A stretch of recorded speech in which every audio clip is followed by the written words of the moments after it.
Welcome to this video session. जैसा कि हमने पिछली वीडियो में जो है हमने रासायनिक अभिक्रियाओं में समीकरण का पाठ शुरू किया था और उसमें समीकरण के बारे में संतुलित करना और जो है उसको जो है उसके अंदर जो है रासायनिक अभिक्रियाओं के प्रकार के बारे में शुरू किया था हमने। तो कल मैं उसमें जो है मैंने आपको दो तरह की जो है रासायनिक अभिक्रिया बताई थी। उसमें संयोजन अभिक्रिया और जो है अपघटन क्रिया के बारे में बताया था। तो इसमें जो आगे जो क्रिया है ऊष्माक्षेपी रासायनिक अभिक्रिया, ऊष्माक्षेपी रासायनिक अभिक्रिया। तो ऐसी क्रियाएं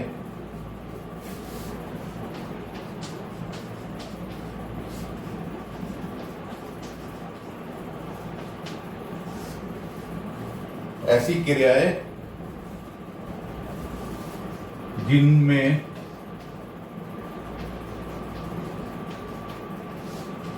उत्पाद के साथ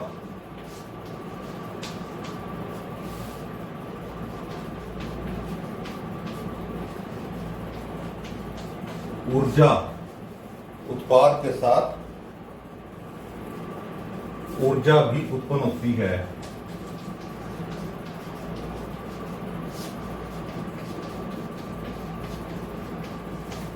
उसे ऊष्माक्षेपी क्रिया कहते हैं।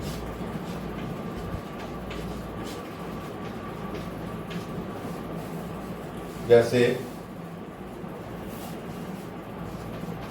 कोई भी हाइड्रोकार्बन है,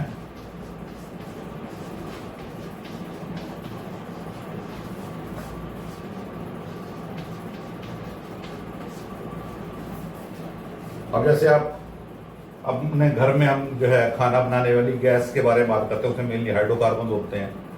तो भी जब उसकी ऑक्सीजन की उपस्थिति में जो है गैस जलती है तो उसमें जो है जो ऊर्जा ऊष्मा निकलती है जिसके ऊपर हम खाना बनाते हैं, ठीक है। तो उसके साथ कार्बन डाइऑक्साइड जो है पानी बनता है। तो ये ऊष्माक्षेपी क्रिया है। और उदाहरण है इसके अंदर जो है ग्लूकोज का।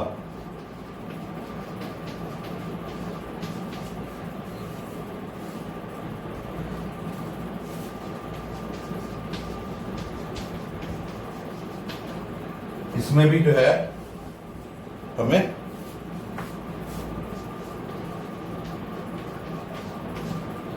ऊर्जा मिलती है साथ में इसके। हम खाना खाते हैं तो उसमें मेनली कार्बोहाइड्रेट्स होते हैं, तो खाना खाने के बाद भी हमारी बॉडी के अंदर एक ऊर्जा आ जाती है। तो ये एक जो है ऊष्माक्षेपी रासायनिक अभिक्रिया का उदाहरण है। तो ऐसे बहुत से उदाहरण हैं जिनके बारे में हम बातचीत कर सकते हैं यहाँ पे। उसके बाद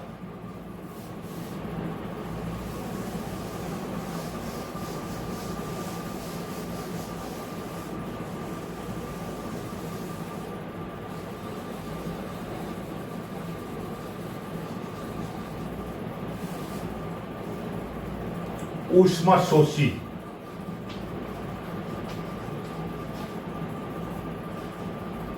रासायनिक अभिक्रिया है। तो ये ऊष्माक्षेपी का उल्टा होती है बिल्कुल जो है, जिनमें हमें ऊर्जा देनी पड़ती है उनको हम ऊष्मा शोषी क्रिया कहते हैं। ऐसी अभिक्रियाएं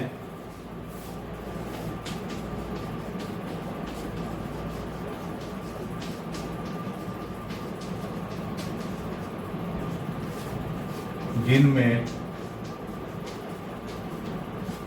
हमें ऊर्जा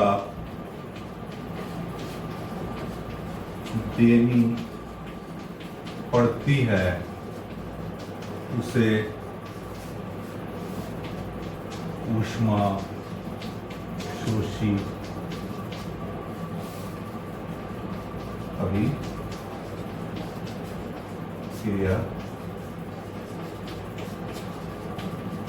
कहते हैं।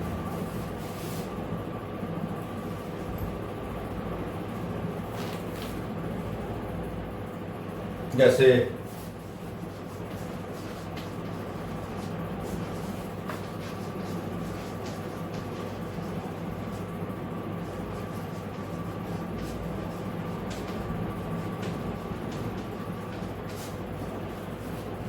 सिल्वर ब्रोमाइड के केस में जब सूर्य का प्रकाश, यानी कि सूर्य का प्रकाश से क्या ऊष्मा मिलती है, ऊर्जा मिलती है, तो सिल्वर और ब्रोमीन में बदल देता है इसको जो है।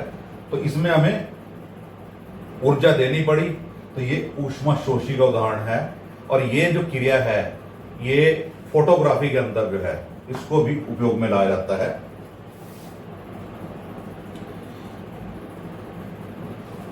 इसी तरह का एक उदाहरण और है,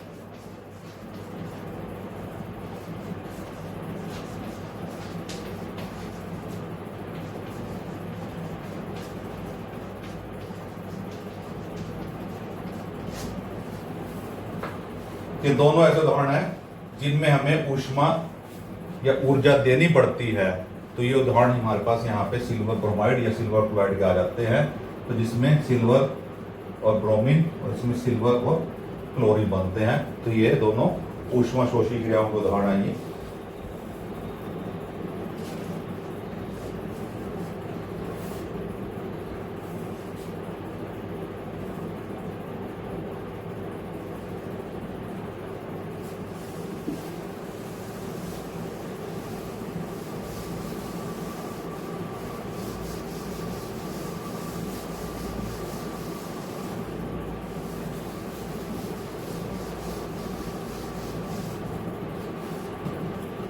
उसके बाद आता है इसमें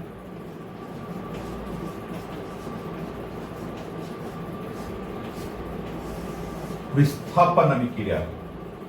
विस्थापन यानी कि अपनी जगह से हटा देना, उसको हम कहते हैं विस्थापन। तो इसमें विस्थापन अभिक्रिया की जिन क्रियाओं के अंदर जो है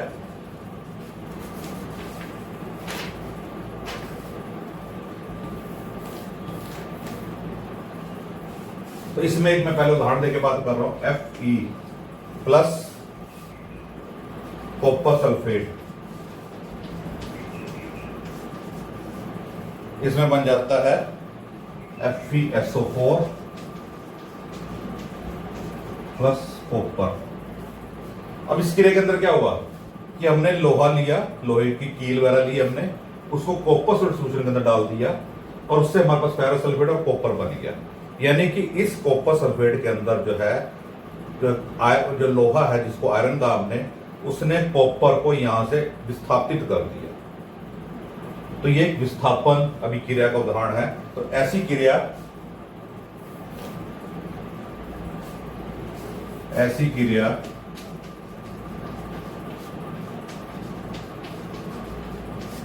जिसमें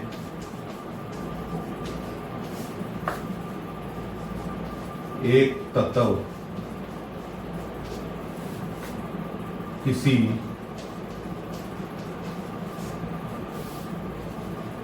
दूसरे तत्व को विस्थापित कर दे,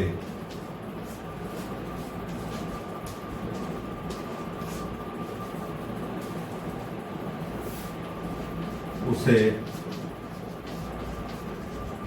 विस्थापन क्रिया या अभिक्रिया कहते हैं। तो उदाहरण मैंने आपके सामने ऊपर दे दिया। तो जिसमें ऐसी क्रिया जिसमें एक तत्व किसी दूसरे तत्व को विस्थापित कर दे, उसे विस्थापन क्रिया कहते हैं। और एग्जांपल है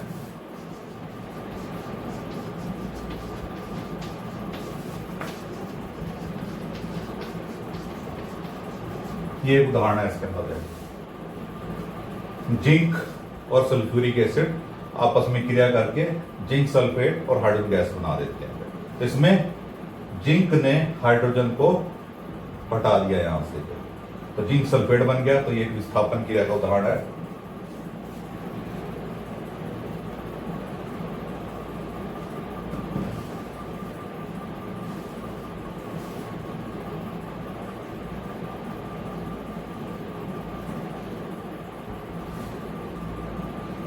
उसके बाद इसमें जो है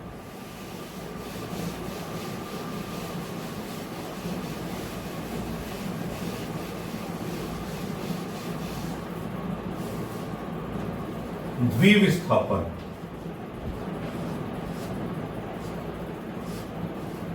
द्विविस्थापन अभिक्रिया। तो इसमें मैं एग्जांपल ले रहा हूं,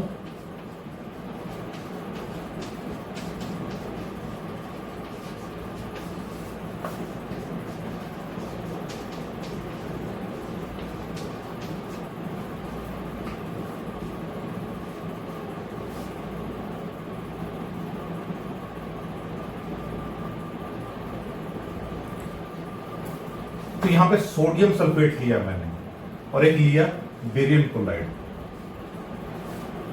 अब इसमें बन गया सोडियम क्लोराइड और बेरियम सल्फेट, यानी कि यहां से क्लोरीन सल्फेट की जगह आ गया और सल्फेट की जगह क्लोरीन चला गया जो है। तो ऐसी क्रियाएं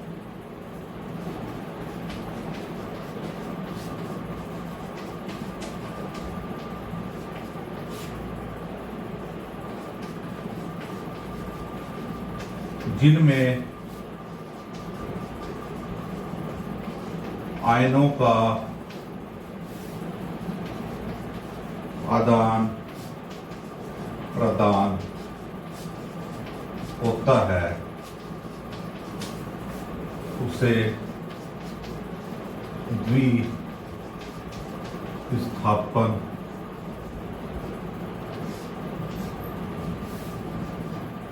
अभिक्रिया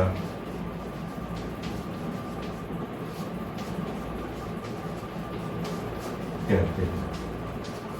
द्विविस्थापन दो, यानी कि ये यहां से ये और ये यहां से ये दो आयनों का विस्थापन हो गया, इसलिए इसको द्विविस्थापन कहते हैं। जो पिछली हमने क्रिया किया थी उसको विस्थापन कहा था, उसमें एक ही विस्थापन हो रहा था, यहाँ पे दो विस्थापन हो रहे थे, इसको द्विविस्थापन क्रिया या विक्रिया कहते हैं। इसके अंदर है तो उदाहरण आपके पास जो है सोडियम सल्फेट जमा बेरियम क्लोराइड हमें देता है सोडियम क्लोराइड और बेरियम सल्फेट।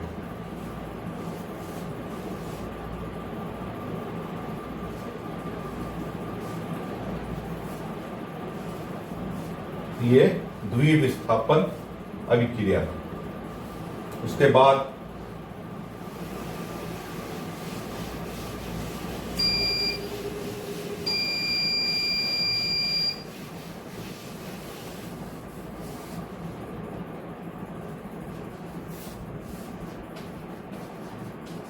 उपचयन व अपचयन।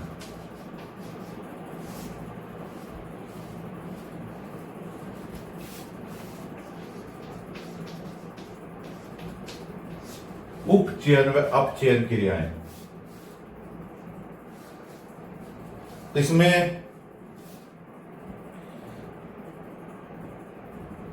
कैसे मैं उदाहरण दे रहा हूं,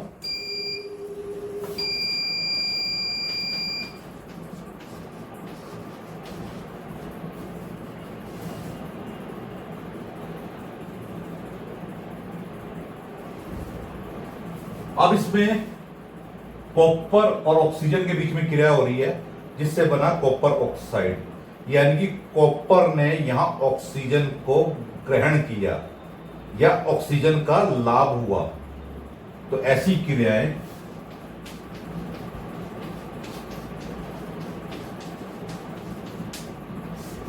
जिनमें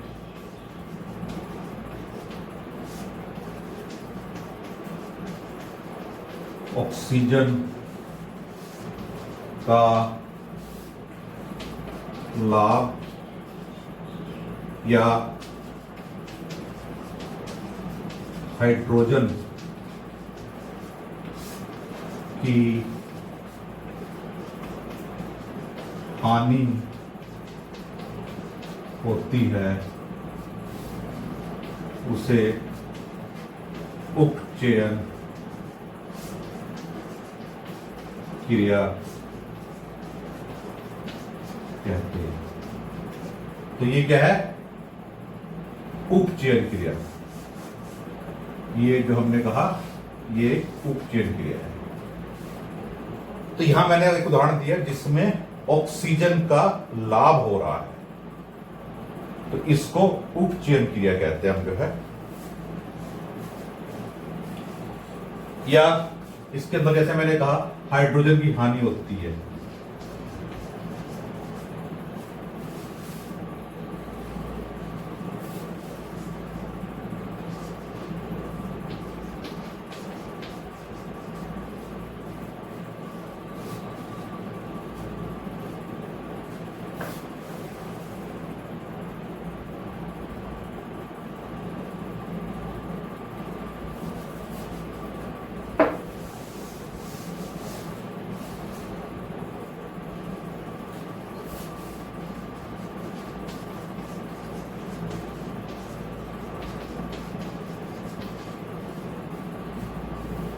अब इसमें क्या, हाइड्रोजन ने ऑक्सीजन का लाभ हुआ हाइड्रोजन के पास, तो ये भी क्या उदाहरण है, उपचयन का है।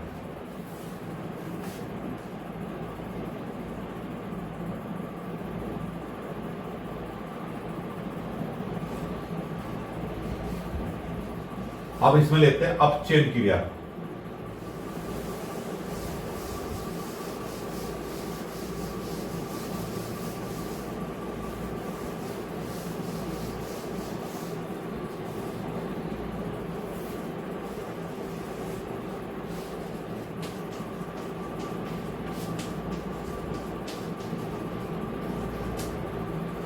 ऐसी क्रियाएं जिनमें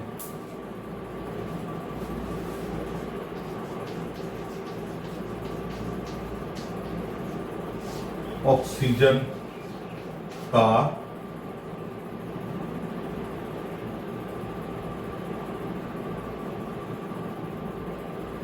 ऑक्सीजन की हानि या हाइड्रोजन का लाभ होता है उसे अपचयन क्रिया कहते हैं।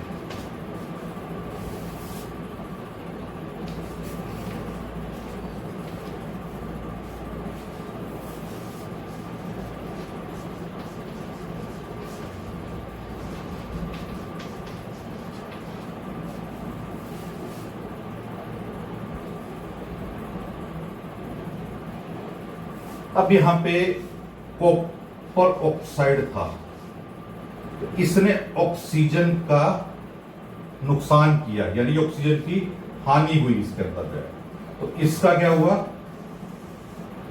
ऑक्सीजन की हानि, तो इसका हो गया अपचयन। और यहां हाइड्रोजन ने ऑक्सीजन को लिया, ये हो गया उपचयन। इसको जो है हम उपचयन, अपचयन अभिक्रिया या रिडॉक्स अभिक्रिया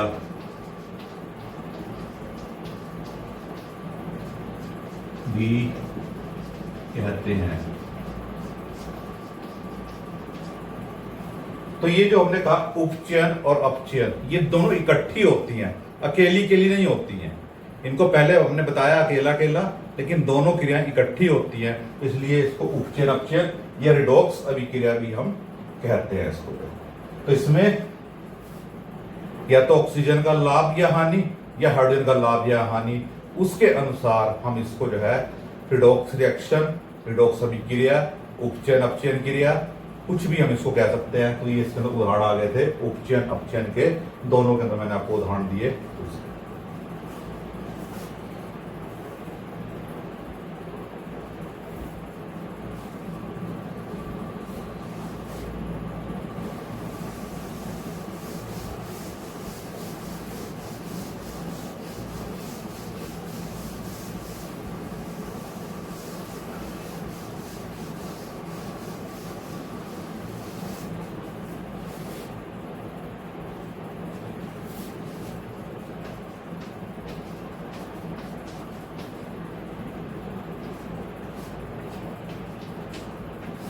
उसके बाद है इसमें संक्षारण।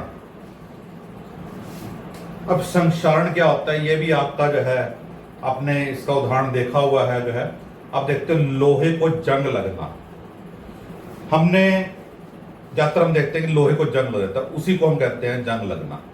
लेकिन अब बहुत से तत्व ऐसे देखते हो जिनके ऊपर एक दूसरी परत आगे जम जाती है, तो जब बाकी तत्वों के साथ लोहा या कोई और भी तत्व है, तो उनके ऊपर जब दूसरा जो है कोई तत्व आके या कोई लेयर आके जम जाती है, तो उसको हम कहते हैं संक्षारण। लोहे के एग्जाम्पल में जो है हम इसको जो है जंग लगना कहते हैं। तो संक्षारण क्या है कि आपके किसी भी तत्व के ऊपर जब कोई बाहरी लेयर आके जो है जमा हो जाती है, तो उसको हम उसका संक्षारण कहते हैं। जैसे आप चांदी देखते हो, चांदी जो अपनी थोड़े दिनों के बाद एक चमक खो देती है, सोना है अपनी चमक खो देता है, पीतल है उसके ऊपर एक भारी सी परत जम जाती है।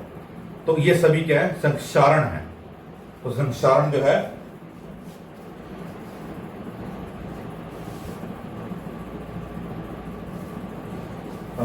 जब कोई वस्तु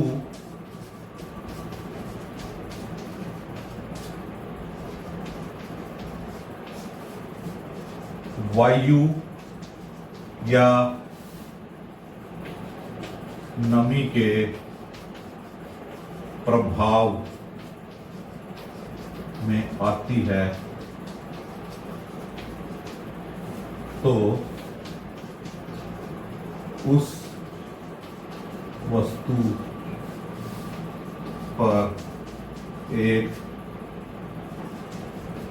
अलग से परत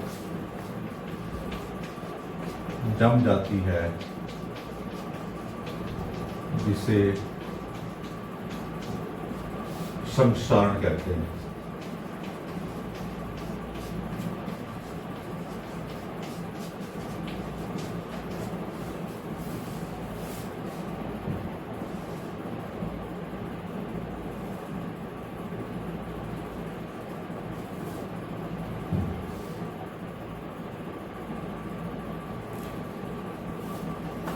जैसे लोहे पर जंग लगना। अब लोहे के ऊपर जंग लगना, क्या ये हमारे लिए फायदेमंद है, नुकसानदायक है? तो आप समझते हो इस चीज को जो है कि लोहे के ऊपर जंग लगना हमारे लिए नुकसानदायक है। तो जो संक्षारण है वो हमारे लिए यहां पे नुकसानदायक हो सकता है। अब लोहे के ऊपर जो जंग लगता है उसको हम जो है कैसे बचा सकते हैं, संक्षारण से कैसे बचा जा सकता है? संक्षारण से बचने के तरीके, नंबर 1, ग्रीस या तेल का लेप करने से। नंबर 2, पेंट करने से। आप लोहे की कोई चीज है, जैसे आप साइकिल देखते हो, साइकिल के में आपकी जो है चेन होती है जिससे आप साइकिल चलती है, आप उसके ऊपर ग्रीस लगा देते हो। जो है बरसात के दिनों में देखते हो आपको कड़कड़ कड़कड़ करती है जो है चेन आपकी जो है, यानी कि उसके ऊपर जो है जंग लगना शुरू हो जाता है, जिसकी वजह से जो है उसके ऊपर काफी नुकसान होता है। तो हम उसके ऊपर ग्रीस लगा देते हैं, या हम किसी लोहे की ऐसी चीज के ऊपर जो है तेल लगा के भी हम उसको जो है जंग लगने से या उसके ऊपर जो है जो दूसरी परत है उसको आने से बचा सकते हैं। इसी तरह से जो है हमारे घरों के अंदर जो है जो लोहे का दरवाजा होता है, या कोई और हमारे घर में जो है कोई ऐसा जो है जिसको हम जो है पेंट कर देते हैं जो है, तो इनके करने से जो है हम इसको संक्षारण से बचा सकते हैं जो है। तो ये संक्षारण था, जब कोई दूसरी परत किसी तत्व के ऊपर आके जमा हो जाती है तो उसको हम संक्षारण कहते हैं। तो जंग लगना भी एक उसी प्रकार का उदाहरण है, जो लोहे के ऊपर लगता है, बाकियों के ऊपर दूसरी तरह की परत आ जाती है।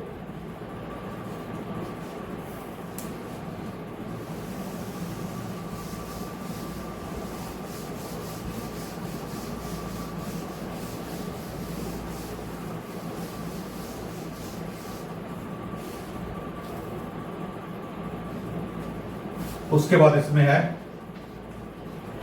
विकृत गंधिता।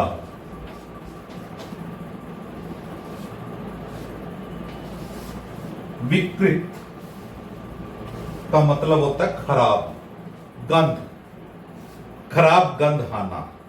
आप कई बार देखते हो आपको कुछ खाने पीने की वस्तुओं के अंदर एक अजीब सी जो है गंध आने लगती है, यानी कि आप महसूस करते हो कि वो खराब हो गई हैं, तो उसको हम कहते हैं विकृत गंधिता।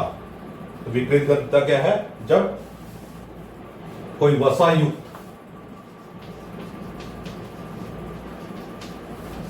या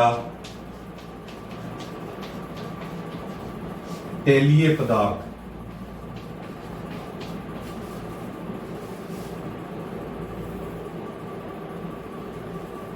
में से एक अलग से प्रकार की गंध आनी शुरू हो जाती है तो उसे विकृत गंधिता कहा क्या कहते हैं।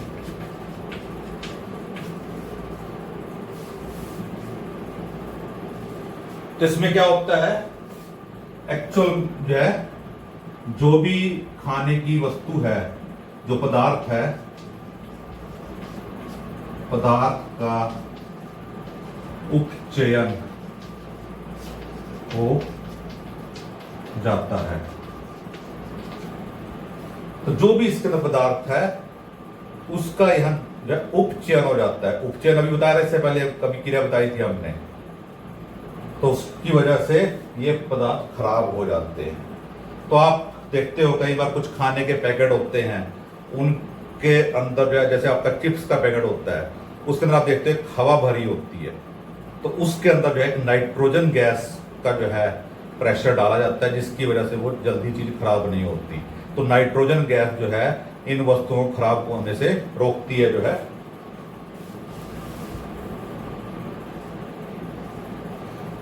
तो इसमें चिप्स के पैकेट में नाइट्रोजन गैस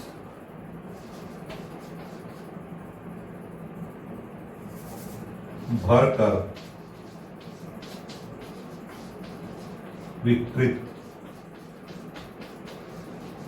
गंधिता से रोका जा सकता है। तो विकृत गंधिका को रोकने के लिए हम जो है नाइट्रोजन गैस का प्रेशर जो है, जो चिप्स वगैरह के पैकेट हैं उनके अंदर भर देते हैं। आप देखते हैं घर में अचार वगैरह डाला जाता है, उसमें तेल डाला जाता है थोड़ा सा ज़्यादा, वो तेल भी एक तरह से वहाँ विकृत गंधिका को जो है रोकता है। तो ये कुछ ऐसे जो है एग्जाम्पल थे जो हमने दिए इसके अंदर से जो है। इसके बाद हम जो है आगे की वीडियो में बात करेंगे। आज के लिए इतना ही, धन्यवाद।